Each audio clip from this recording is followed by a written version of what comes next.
أكبر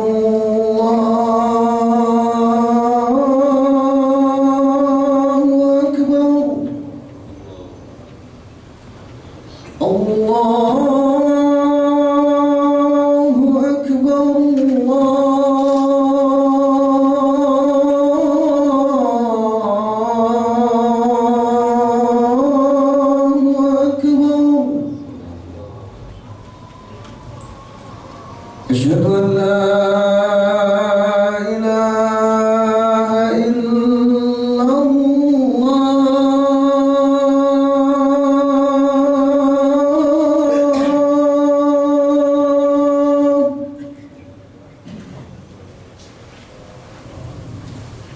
أشهد أن لا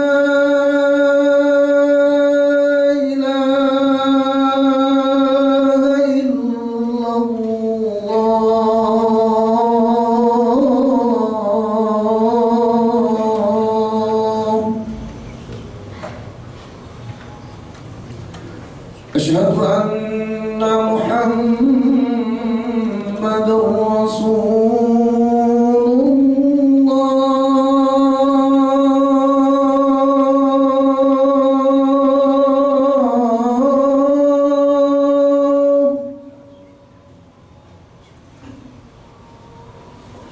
أشهد أن محمد رسول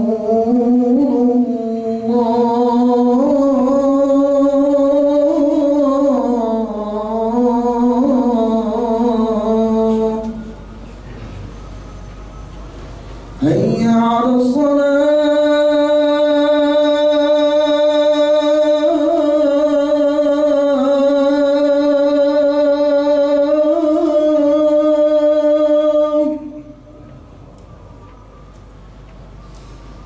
حي على الصلاة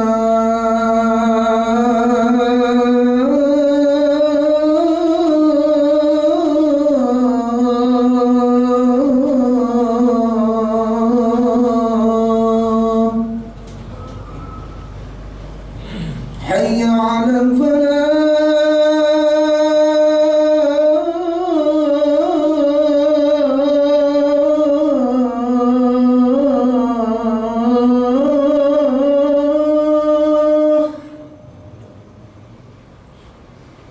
حي على الفلاح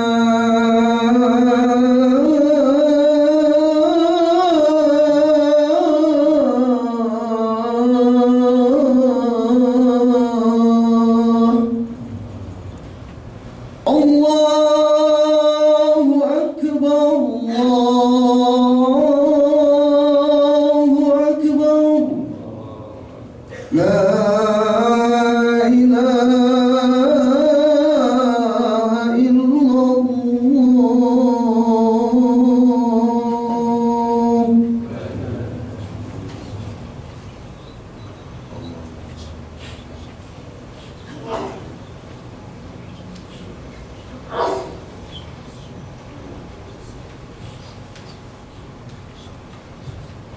Innal hamdalillahi nahmaduhu wa nasta'inuhu wa nastaghfiruh wa na'udzu billahi min shururi anfusina wa sayyiati a'malina may yahdihillahu fahuwal muhtadi wa may yudlil falan tajida lahu waliyyan mursyida. Asyhadu an la ilaha illallah wa asyhadu anna Muhammadan abduhu wa rasuluh. Allahumma shalli wa sallim wa barik ala sayyidina Muhammadin wa ala alihi wa sahbihi ajma'in. Ya ayuhan nas ittaqullah haqqa tuqatih wa la tamutunna illa wa antum muslimun. Kama qala ta'ala fil Qur'anil Karim, a'udzu billahi minasyaitonir rajim. Bismillahirrahmanirrahim. Ya ayyuhalladzina amanu ittaqullah haqqa tuqatih wa la tamutunna illa wa antum muslimun. Ma'asyiral muslimin jamaah salat Jumat yang dirahmati Allah Subhanahu wa taala. Alhamdulillah hingga siang hari ini kita masih diberi kesempatan sekaligus juga kekuatan oleh Allah Subhanahu wa taala sehingga kita masih mampu untuk menjalankan berbagai macam kewajiban yang telah dibebankan Allah kepada kita semua. Yang salah satu kewajiban itu adalah kewajiban untuk melaksanakan sholat Jumat secara berjamaah. Dan alhamdulillah pula hingga siang hari ini kita juga masih dianugerahi oleh Allah Subhanahu wa taala satu anugerah yang sangat agung, satu anugerah yang sangat besar, yakni anugerah iman dan Islam, yang tentunya sudah menjadi satu kewajiban bagi kita yang mendapatkan anugerah yang begitu besar dan agung itu untuk selalu mensyukurinya dengan cara mempertebal keimanan kita kepada Allah Subhanahu wa taala dan juga memperbanyak ketaatan kita kepada Allah Subhanahu wa taala. Ma'asyiral muslimin jamaah sholat Jumat yang dirahmati Allah Subhanahu wa taala, sesungguhnya tidak ada keraguan di dalam hati kita. Di antara kewajiban asasi seorang muslim adalah mengimani kenabian dan kerasulan baginda Nabi Muhammad sallallahu alaihi wasallam. Semua apa yang beliau sabdakan pada hakikatnya tidak keluar dari hawa nafsu beliau. Semua apa yang beliau katakan benar-benar wahyu yang diwahyukan Allah Subhanahu wa taala kepada beliau sallallahu alaihi wasallam. Sehingga sudah menjadi kewajiban bagi kita untuk selalu memperhatikan semua sabda baginda Nabi Muhammad sallallahu alaihi wasallam yang sampai kepada kita melalui periwayatan yang sahih. Ma'asyiral muslimin yang dirahmati Allah Subhanahu wa taala, di antara sabda baginda Nabi Muhammad sallallahu alaihi wasallam yang sangat penting yang wajib untuk kita perhatikan dengan seksama adalah satu hadis, yang hadis ini diriwayatkan oleh Imam At-Tirmidzi dari sahabat mulia Abu Hurairah radhiyallahu taala anhu. Di dalam salah satu sabdanya baginda Nabi Muhammad SAW, beliau pernah bersabda, "Ad-dunya mal'unatun mal'unun ma fiha illa dzikrullah wa ma walahu wa aliman aw muta'alliman aw kama qala." Baginda Nabi mengatakan, sesungguhnya dunia ini adalah dalam keadaan dilaknat oleh Allah SWT. Jadi para jamaah yang dirahmati Allah, tentu yang dimaksud dunia di sini adalah kehidupan dunia yang bisa menjadikan manusia jauh dari Allah Subhanahu wa taala. Sebaliknya, kalau seseorang menjadikan kehidupan dunia ini menjadi wasilah atau menjadi salah satu jalan untuk ingat dan mendekatkan diri kepada Allah Subhanahu wa taala, maka dalam kondisi itu tentu dunia tidak dilaknat. Jadi yang dimaksud dunia dilaknat di sini adalah kehidupan dunia yang menjadikan manusia jauh dari Allah Subhanahu wa taala, menjadikan manusia lalai dari ingat kepada Allah Subhanahu wa taala, menjadikan manusia lupa dengan hakikat atau jati diri dia hidup di dalam kehidupan dunia ini, yakni untuk beribadah kepada Allah Subhanahu wa taala. Wa mal'unun ma fiha, dan semua yang ada di kehidupan dunia ini juga dalam keadaan dilaknat oleh Allah. Jadi para jamaah yang dirahmati Allah, pada hakikatnya kita yang ada di dalam kehidupan dunia ini juga bisa punya peluang untuk menjadi orang-orang yang dilaknat. Kemudian baginda Nabi menjelaskan kepada kita semua tentang golongan-golongan yang tidak akan dilaknat di kehidupan dunia ini. Yang pertama, baginda Nabi mengatakan illa dzikrullah, kecuali ingat kepada Allah Subhanahu wa taala. Jadi para jamaah yang dirahmati Allah Subhanahu wa taala, orang yang ingat kepada Allah Subhanahu wa taala, orang yang selalu zikir kepada Allah Subhanahu wa taala, terutama pada saat pagi dan petang, maka orang itu tidak termasuk bagian dari golongan yang dilaknat oleh Allah Subhanahu wa taala. Orang yang selalu membaca Al-Qur'an, orang yang selalu memperhatikan dengan seksama apa yang termaktub di dalam ayat suci Al-Quran maupun juga di dalam sunnah baginda Nabi Muhammad SAW, dan hatinya tidak pernah kering dari ingat kepada Allah Subhanahu wa taala. Kemudian golongan yang kedua, wa mawalahu, dan orang-orang atau sesuatu yang bisa mendekatkan diri kepada Allah Subhanahu wa taala, atau yang menjadikan seseorang taat kepada Allah Subhanahu wa taala.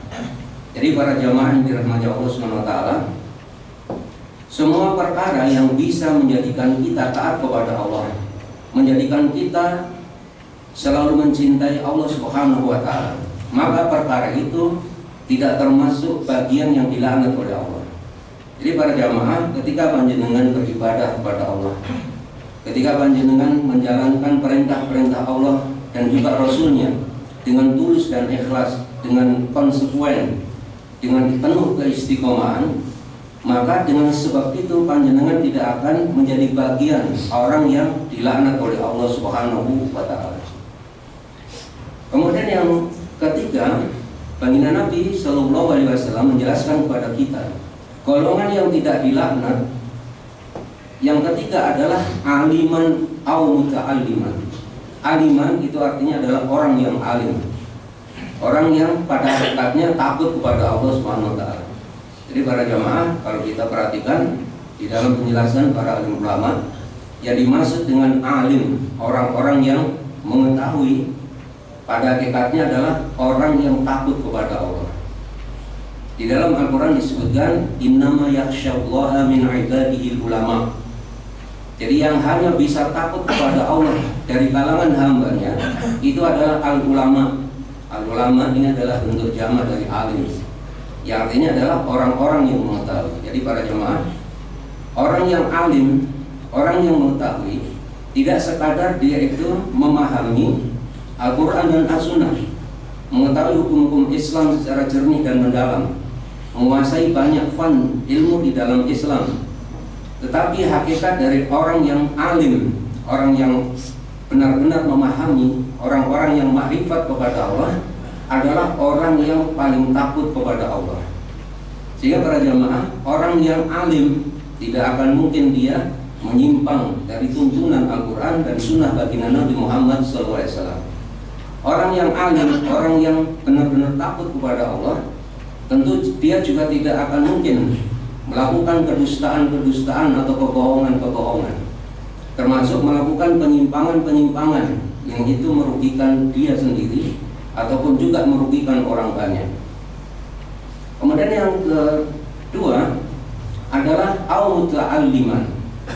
Kalau kita tidak bisa menjadi orang yang alim, para jamaah yang dirahmati Allah, mungkin karena kesibukan kita atau karena kita memang tidak sempat untuk mengkaji atau mendalami ilmu-ilmu Islam, sampai kemudian kita tidak menjadi orang yang alim, orang yang menguasai ilmu-ilmu Islam, setidaknya kita menjadi muta'alliman, orang yang mau belajar. Jadi para jamaah, orang yang mau belajar, orang yang dia mau menambah pengetahuan-pengetahuan wabil khusus terkait dengan halal dan haram, itu termasuk bagian orang yang tidak akan dilaknat oleh Allah. Jadi para jamaah yang dirahmati Allah SWT, di antara keistimewaan orang yang belajar di dalam Islam, kalau panjenengan para jamaah yang dirahmati Allah keluar dari rumah untuk menghadiri majelis ilmu, untuk mempelajari ilmu-ilmu Islam, maka itu dihitung sebagai seperti orang-orang yang berjalan di jalan Allah SWT, orang yang berjuang di jalan Allah SWT hatta yarji'a. Jadi Nabi mengatakan man kharaja min baiti bi talabil ilmi wa huwa fisabilillah hatta yarji'a.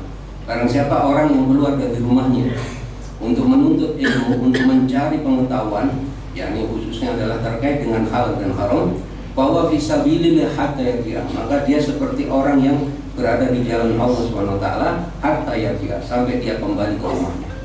Jadi para jamaah yang dirahmati Allah SWT, kalau kita sudah memahami bahwa golongan yang tidak dilaknat oleh Allah SWT, yang pertama adalah orang yang selalu zikir kepada Allah, orang yang selalu berusaha taat, berusaha patuh kepada Allah SWT, orang yang berusaha untuk menjadi orang-orang alim atau orang yang giat mempelajari halal dan haram, maka sudah semestinya kita sebagai orang-orang yang beriman, orang-orang yang mengetahui agama kita, agama Islam, untuk menempatkan diri kita, entah itu selalu ingat kepada Allah atau selalu taat kepada Allah SWT, atau menjadi orang-orang yang selalu belajar, giat mempelajari halal dan haram, giat mempelajari agama Islam. Yang dengan demikian para jamaah yang dirahmati Allah, kita tidak menjadi bagian orang yang dilaknat oleh Allah SWT. Akan lebih baik kalau kemudian panjenengan bisa memenuhi 3 perkara itu. Orang yang alim, orang yang selalu taat kepada Allah SWT, dan tidak pernah lupa untuk selalu ingat kepada Allah Subhanahu wa taala. Barakallahu li wa lakum wa lisairil muslimina wal muslimat wal mu'minina wal mu'minat al ahya'i minhum wal amwat innaka sami'un qaribun mujibud da'wat wa yaqdil hajat.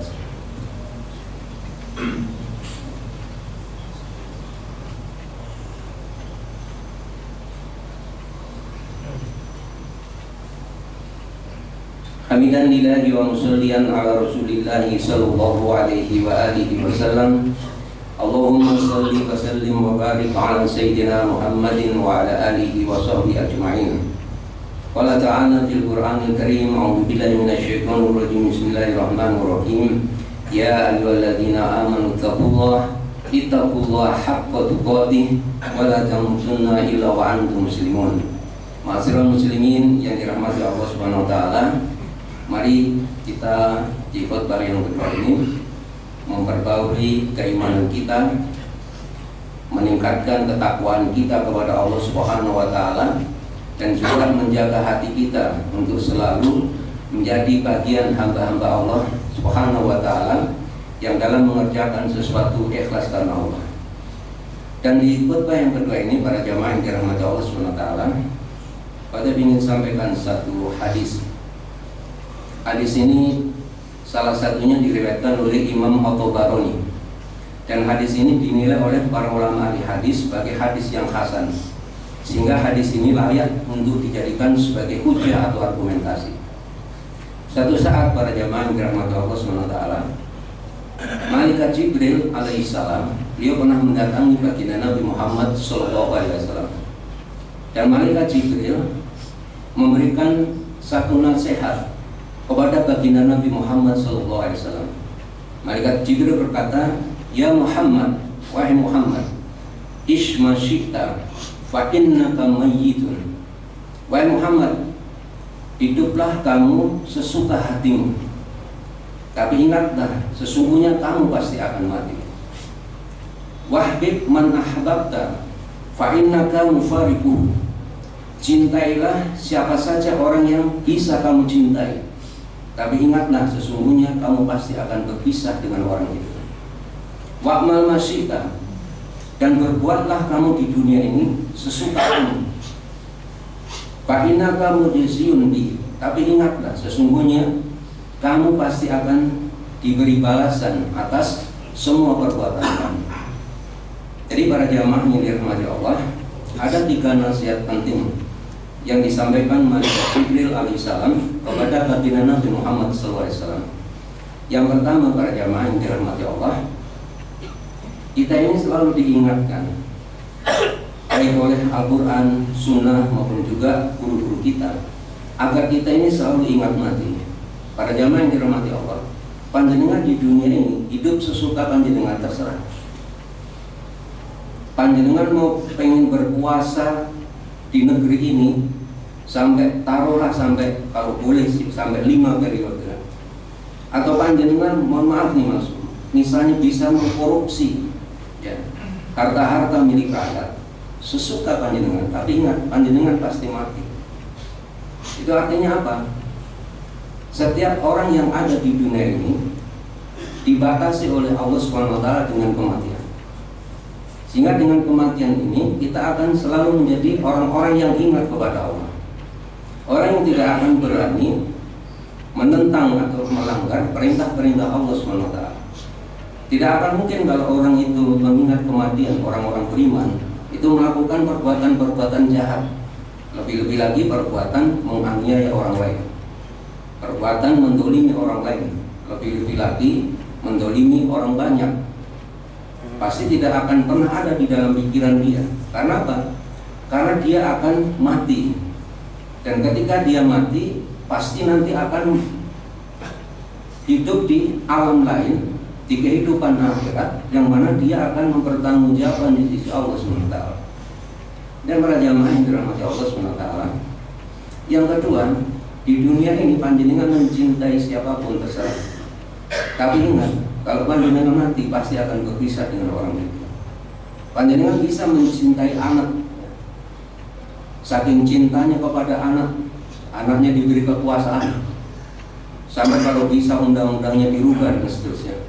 Tapi ingat para jamaah yang dirahmati Allah, kalau di dunia ini panjenengan mencintai seseorang, bahkan taruhlah menjadi pendukung atau menjadi mania seseorang, tapi ingat panjenengan pasti akan berpisah dengan orang yang panjenengan cintai.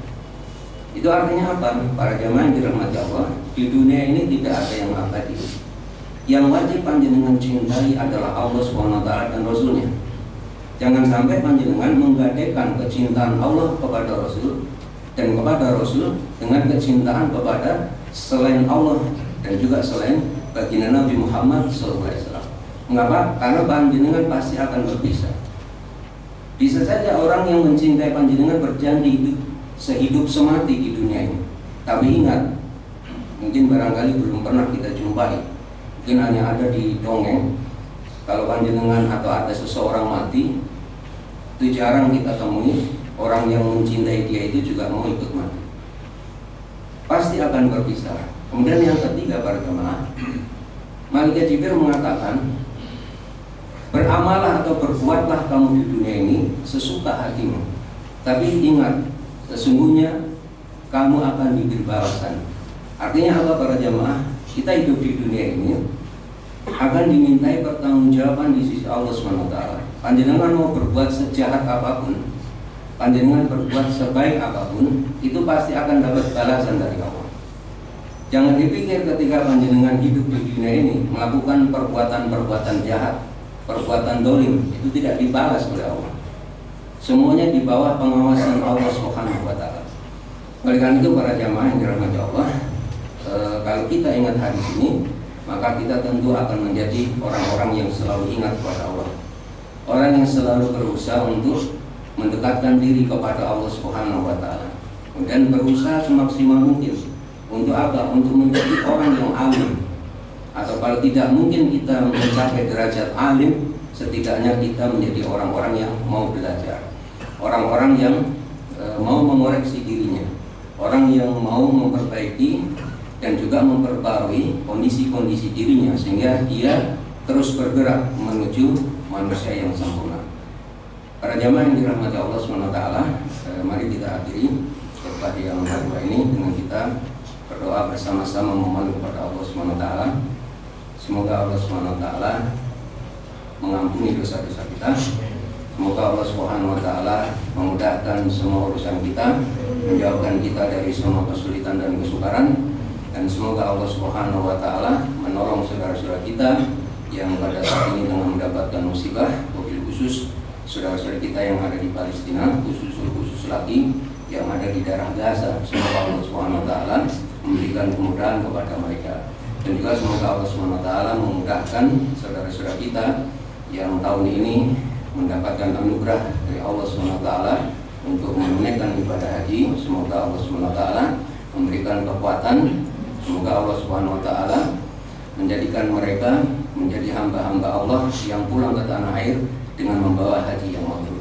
Allahumma salli wa sallim wa barik ala sayyidina Muhammad wa ala alihi wa sahbihi ajma'in.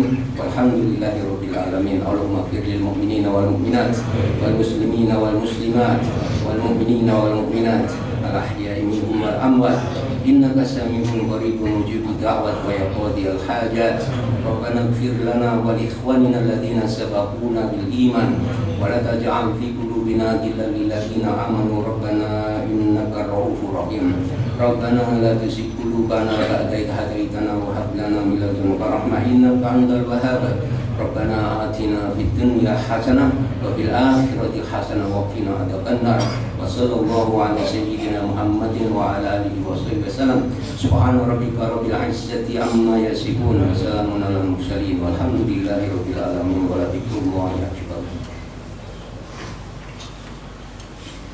الله أكبر الله أكبر أشهد أن لا إله إلا الله أشهد أن محمدا رسول الله هيا على الصلاة هيا على الفلاح قد قامت الصلاة قامت الصلاة الله أكبر الله أكبر لا إله إلا الله.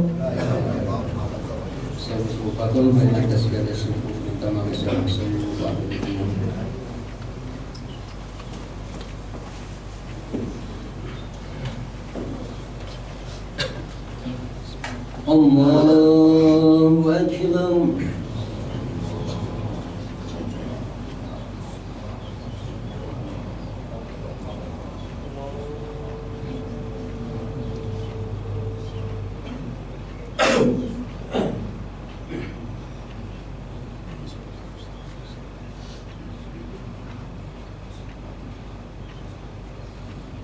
بسم الله الرحمن الرحيم.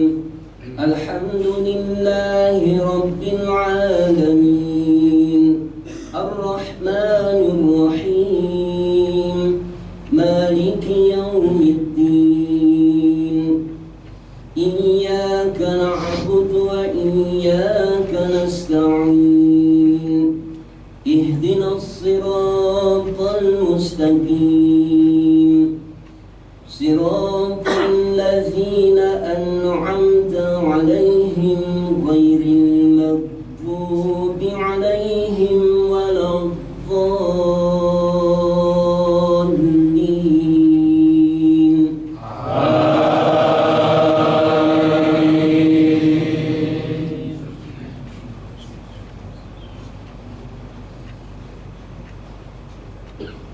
يا أيها الذين آمنوا لا تقدموا بين يدي الله ورسوله واتقوا الله إن الله سميع عليم. يا أيها الذين آمنوا لا ترفعوا أصواتكم فوق صوت النبي ولا تجهروا له بالقول كجهر بعضكم لبعض أن تحبط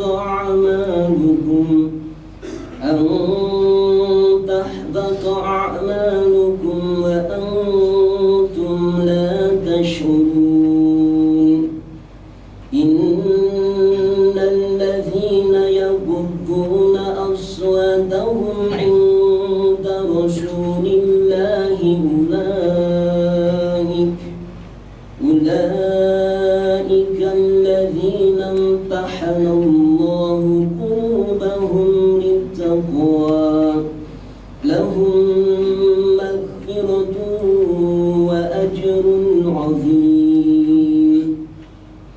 إن الذين ينادونك من وراء الحجرات أكثرهم لا يعقلون ولو أنهم صبروا حتى تخرج إليهم لكان خيرا لهم والله غفور رحيم.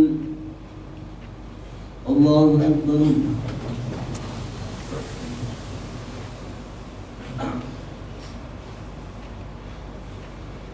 سمع الله لمن حمده.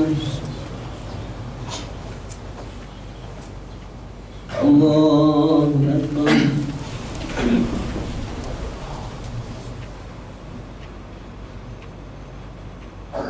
الله أكبر.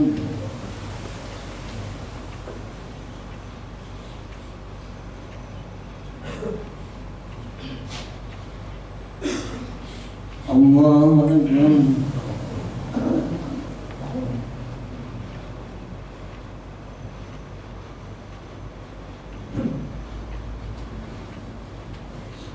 الله أكبر.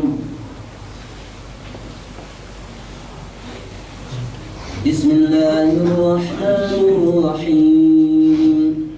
الحمد لله رب العالمين الرحمن الرحيم مالك يوم الدين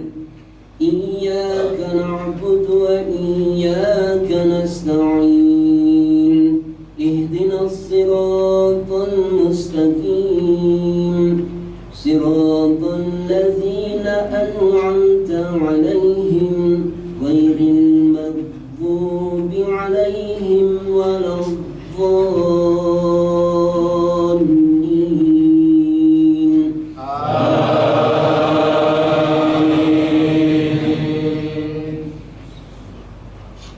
يا أيها الذين آمنوا لا تلهكم أموالكم ولا أولادكم عن ذكر الله ومن يفعل ذلك فأولئك هم الخاسرون وأنفقوا مما رزقناكم من قبل أن يأتي أحدكم الموت فيقول رب لولا أخرتني إلى أجل قريب فأصدق وأكن من الصالحين ولن يؤخر الله نفسا إذا جاء أجلها والله خبير بما تعملون. الله أكبر.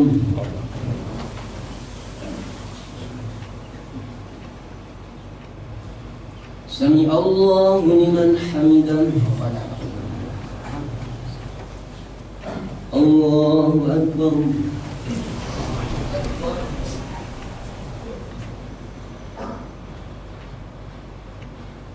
الله أكبر.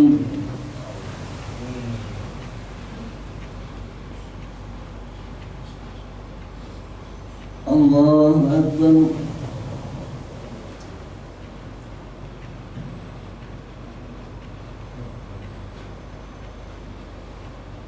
الله أكبر.